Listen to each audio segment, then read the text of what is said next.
बिस्मिल्लाहिर्रहमानिर्रहीम। अस्सलाम वालेकुम। सैयद याह्या हुसैनी एक बार फिर आप तमाम देखने वालों की खिदमत में हाजिर है। सबसे पहले आप तमाम लोगों की चाहत, मोहब्बत, खुलूस का बेहद शुक्रिया जो हमारे साथ कनेक्ट है, चैनल को सब्सक्राइब कर रहे हैं और अपनी राय का इजहार कर रहे हैं। वही हुआ जो कि 1999 से ऑस्ट्रेलिया में टीम पाकिस्तान के साथ होता आ रहा है। 1999 में वसीम अकरम की क़यादत में पाकिस्तान को 3 टेस्ट मैचों की सीरीज़ में 3-0 से नाकामी का सामना करना पड़ा। फिर 2005 में टीम इंज़मामुल हक लेकर गए थे, लेकिन पहले टेस्ट मैच के बाद अगले 2 टेस्ट मैचों में क़यादत के फ़राइज़ मोहम्मद यूसुफ ने अंजाम दिए। पाकिस्तान वहाँ 3-0 हारा। फिर 2010 में फिर पाकिस्तान को 3-0 से नाकामी का कड़वा घूंट पीना पड़ा। इस बार भी कप्तान मोहम्मद यूसुफ थे। 2017 में टीम पाकिस्तान को मिसबाउल हक लीड कर रहे थे और पाकिस्तान वो 3-0 से टेस्ट सीरीज़ हारा। और 2019-20 अजहर अली टीम के कप्तान थे। पाकिस्तान 2 टेस्ट मैचों की सीरीज़ 2-0 से हारा। और अब शान मसूद हादसाती तौर पर इस टीम के कप्तान बने, क्योंकि दौरे से पहले बाबर आजम ने हाथ खड़े कर दिए। उन्होंने कहा कि मैं कप्तानी के लिए दस्तयाब नहीं हूँ और मैं एक खिलाड़ी की हैसियत से खेलना चाहता हूँ। तो क्रिकेट बोर्ड ने शान मसूद के नाम फ़ौरा फ़ाल निकाला और पाकिस्तान टीम इस बार भी 3-0 से हजीमत लेकर वतन वापस लौट रही है। सवालात बहुत हैं और टीम की कारकर्दगी पर मायूसी भी बहुत है। और यकीन जानिए कि इस नतीजे का मुझे नहीं, सबको यकीन तो नहीं कहूँगा, बट उम्मीद ज़रूर थी कि कुछ ऐसा ही नतीजा आएगा। हैरान नहीं है लोग, लेकिन टीम की कारकर्दगी पर सवालात इसलिए उठ रहे हैं कि कोई भी टेस्ट जो है वो 5वें दिन में दाखिल हुआ नहीं। लेकिन इस टीम पर तनकीद के हवाले से क्रिकेट पंडित, मुबस्सिरीन और क्रिकेट को समझने वाले ज़रा डिफरेंट अंदाज में गुफ्तगू कर रहे हैं। कुछ लोग इस टीम की कारकर्दगी को सराह रहे हैं, कुछ लोग इस टीम की कारकर्दगी को आड़े हाथों ले रहे हैं। कुछ लोगों का ख्याल यह है कि प्रोफेसर मोहम्मद हफीज़ टीवी पर बैठकर बड़ी बड़ी बातें किया करते थे, लेकिन जब उनको टीम की बागडोर मिली है तो बातें करना और डिलीवर करना, टीम को खिलाना, 2 अलग चीज़ें हैं। कुछ लोगों का ख्याल है कि टीम के खिलाड़ियों को जिम्मेदारी लेनी चाहिए। कुछ लोगों का ख्याल है कि वही पुरानी बातें होंगी कि ऑस्ट्रेलिया में इस बार हमने बहुत कुछ सीखा, हमें आमिर जमाल की शक्ल में जो है वो एक नया स्टार मिला, हमें ऑस्ट्रेलिया पहले टीम भेजनी चाहिए, हमें ये करना चाहिए, हमें वो करना चाहिए। जितने मुंह उतनी बातें अगर मैं कहूँ तो शायद ये कहना गलत नहीं होगा। लेकिन मैं इस सीरीज़ के हवाले से आपसे गुफ्तगू करना चाहूँ तो मैंने कल भी आपसे यही कहा था, आज भी मैं आपसे यही कर रहा हूँ बात, कि मुझे ऐसा लगता है कि ये सीरीज़ हम ऑस्ट्रेलिया हमें हरा नहीं पाया, बल्कि हम हार गए हैं। अब इस बात को किसी और पैराए में ले जाने से पहले अगर आप मेरी बात सुन लें तो शायद आपको आपके सवाल का जवाब मिल जाए। और वो बात यह है कि हमने इतनी ख़राब क्रिकेट खेली कि अगर नहीं खेलते तो शायद इस सीरीज़ का नतीजा बिल्कुल अलग होता। मेलबर्न टेस्ट मैच आप देख लें। मेलबर्न टेस्ट मैच में अगर मिच मार्श का वो कैच स्लिप में अब्दुल्ला शफीक के हाथ में आकर ना निकलता तो कहानी बिल्कुल उलट होती। अगर पाकिस्तान टीम सेकंड इनिंग शुरू करने से पहले मिच मार्श का कैच कर लेती तो पाकिस्तान टीम को एक अच्छी बढ़तरी मिलती। और सेकंड इनिंग में अगर थोड़ी जिम्मेदारी का मुजाहरा करते पाकिस्तान के खिलाड़ी, उनके हाथों के तोते नहीं होते, उनके पसीने नहीं छूटते, तो 43 गेंदों पर मैच के तीसरे दिन जो हमें 5 खिलाड़ियों का 9 रन के ऊपर नुकसान हुआ है, अगर वो नहीं होता तो यकीन जानिए शायद इस मैच का नतीजा कुछ और होता। और ये कामयाबी इस तनाजुर में बड़ी होती कि हम 1995 में तो ऑस्ट्रेलिया में जीतते, but in the absence of Shaheen Shah Afridi हमारा जीत जो था वो बड़े मायने रखता।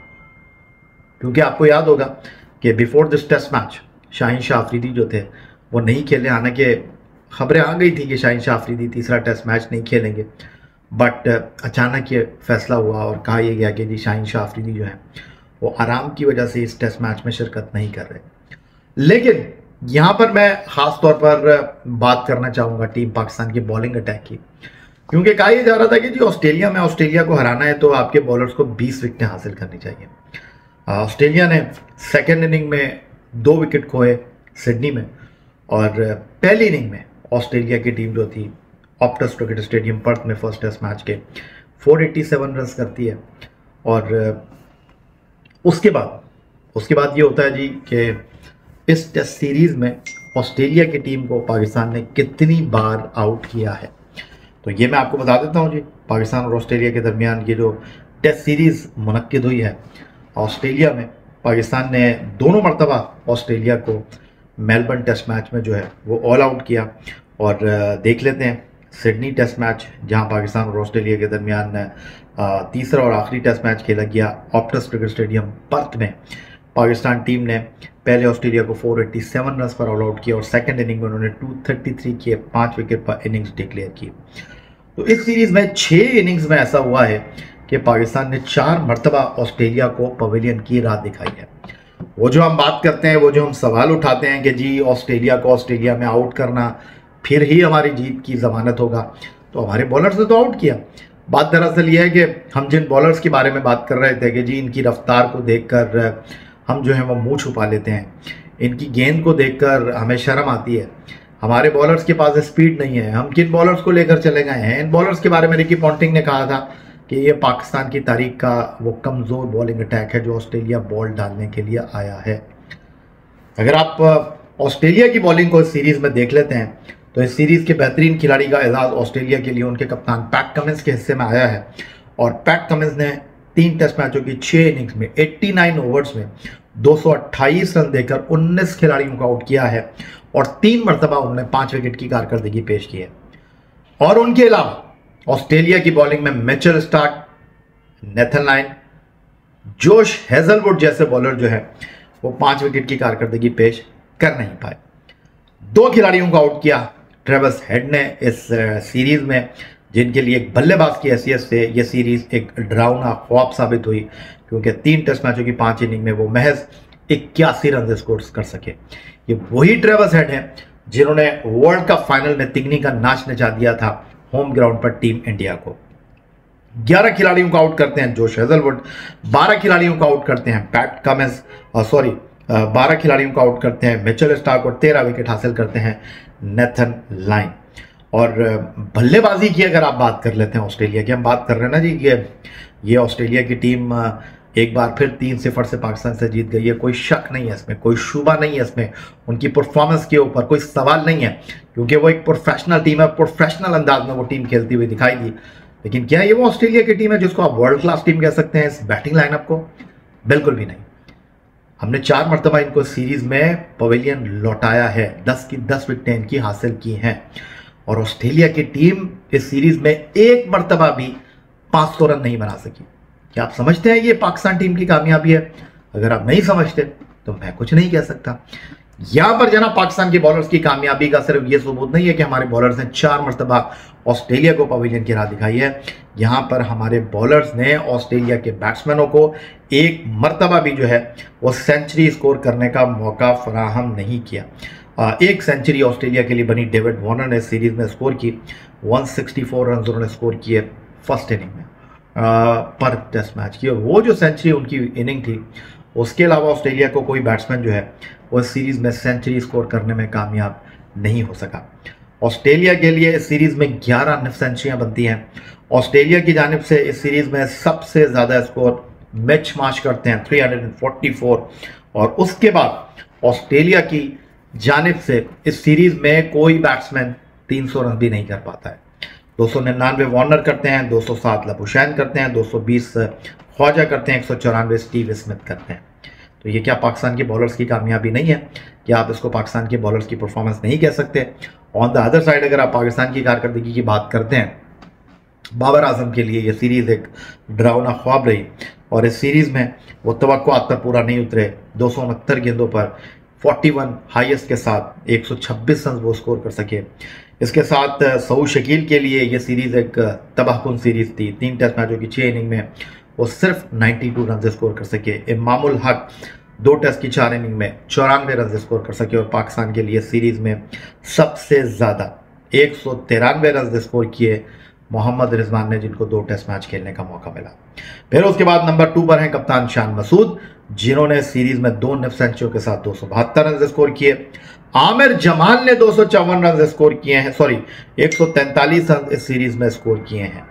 193 रिजवान के, 181 शान मसूद के, और फिर 141 रन सलमान अली आगा के।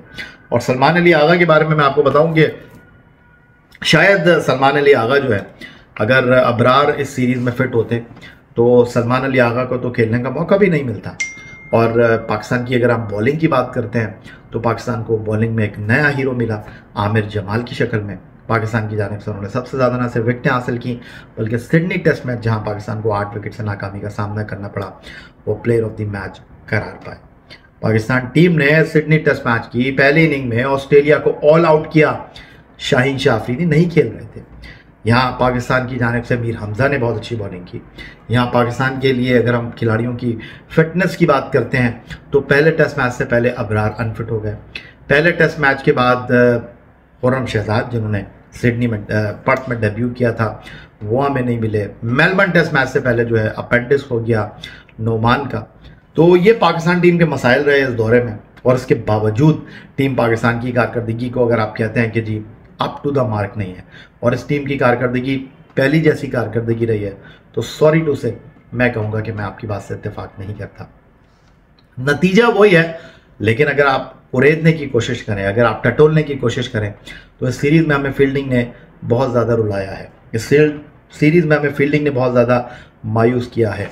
हाथों से आए हुए कैचेस हमने ड्रॉप किए हैं और इस सीरीज़ में हम जीत सकते थे।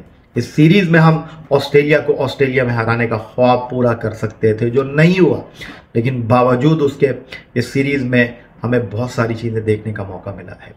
अगर पैट कमिंस यहाँ पर एक कप्तान की हैसियत से फ्रंट पर लीड करके आप अगर बात करें मेलबर्न टेस्ट मैच, तो न सिर्फ उनकी कप्तानी बल्कि उनकी अनथक शानदार बेहतरीन बॉलिंग की वजह से ऑस्ट्रेलिया जीता। और स्टार्क, हेजलवुड, नेथन लाइन, 19,000 विकेटें जिनके क्रेडिट पर हैं, उनकी मौजूदगी में कप्तान ने फ्रंट से लीड किया। आई डोंट थिंक सो कि कोई पैट कमिंस को रेट भी कर रहा था इस सीरीज से पहले, कोई उनको स्टार्क और हेजलवुड के सामने जो है वो खड़ा महसूस कर रहा था और उनको पाकिस्तान की बैटिंग के लिए थ्रेट महसूस कर रहा था। सेम शान मसूद ने अच्छी कप्तानी की, कोई शक नहीं है इसमें, अच्छे फैसले उन्होंने किए। बट शान मसूद के पास भी बेहतरीन मौका था हीरो बनने का। अगर वो मेलबर्न टेस्ट मैच की सेकंड इनिंग में एक लंबी इनिंग खेलते, लंबी बारी लेते, यहाँ पाकिस्तान 300 से ज़्यादा रन को चेस कर रहा था, हीरो बन सकते थे वो। फिर यहाँ पर सिडनी के आखिरी टेस्ट मैच की सेकंड इनिंग में बहुत कैजुअल खेले, आए और चले गए। 50 रन भी अगर वो यहाँ पर कर लेते, पाकिस्तान ऑस्ट्रेलिया के सामने 200-250 का हदफ सेट करता, तो इस मैच में नतीजा कदरे मुख्तलिफ हो सकता था। तो शान मसूद को भी बहुत बेहतरीन मौका मिला। ठीक है, इस सीरीज़ में वो रिजवान के बाद पाकिस्तान के दूसरे टॉप स्कोरर रहे, बट वो इससे बेहतर कारकर्दगी दिखा सकते थे। लेकिन एक ऐसा खिलाड़ी जो सीरीज़ में कहीं था ही नहीं, और शायद अगर कप्तान नहीं होता तो शायद उसको खेलने का मौका भी नहीं मिलता, वो खिलाड़ी कप्तान बना, उसने फ्रंट से लीड किया। कमी बेशी रह गई, इसमें कोई शक व शुबे की गुंजाइश नहीं है। लेकिन ये कह देना कि मोहम्मद हफीज़ ने बातें की हैं, इस टीम को उन्होंने लाया नहीं है, तो ग्राउंड में जाकर तो वो कैच भी नहीं कर सकते। और ये बात हम पाकिस्तान के बाकी कोचेस के हवाले से भी कर सकते हैं। लेकिन आपको ये चीज़ अंडरस्टैंड करने की ज़रूरत है कि अचानक इस टीम को हमने तब्दील महसूस किया। बाबर आजम की कप्तानी खत्म होने के बाद इस टीम को एक नई डायरेक्शन मिली, और इस टीम से कोई उम्मीद नहीं कर रहा था कि जनाब ये टीम इस तरह अपने पाँव पर खड़ी हो जाएगी। मोहम्मद हफीज़ ने जिस तरह इस टीम को खिलाया, ग्राउंड में शान मसूद ने जिस तरह इस टीम को लीड किया, वो सब कुछ आपके सामने है। लेकिन पाकिस्तान टीम की कारकर्दगी जीत के खाने में ऑस्ट्रेलिया का नाम लिखा है, इसमें कोई शक व शुबे की गुंजाइश नहीं है। लेकिन कारकर्दगी को आप नज़रअंदाज कर नहीं कर सकते। पाकिस्तान के लिमिटेड रिसोर्सेज, पाकिस्तान की नाक़िस फील्डिंग, पाकिस्तान की बैटिंग में कोलैप्स, उसके बावजूद टीम पाकिस्तान का ऑस्ट्रेलिया में प्रदर्शन बुरा नहीं रहा। क्या आप मेरी बात से इत्तेफाक करते हैं? मुझे आपकी राय का इंतजार रहेगा। चैनल को सब्सक्राइब करना मत भूलिएगा। अगली वीडियो तक के लिए सैयद याहिया हुसैनी को इजाज़त दीजिए। अपना बहुत ख्याल रखिएगा। अल्लाह हाफ़िज़। पाकिस्तान जिंदाबाद।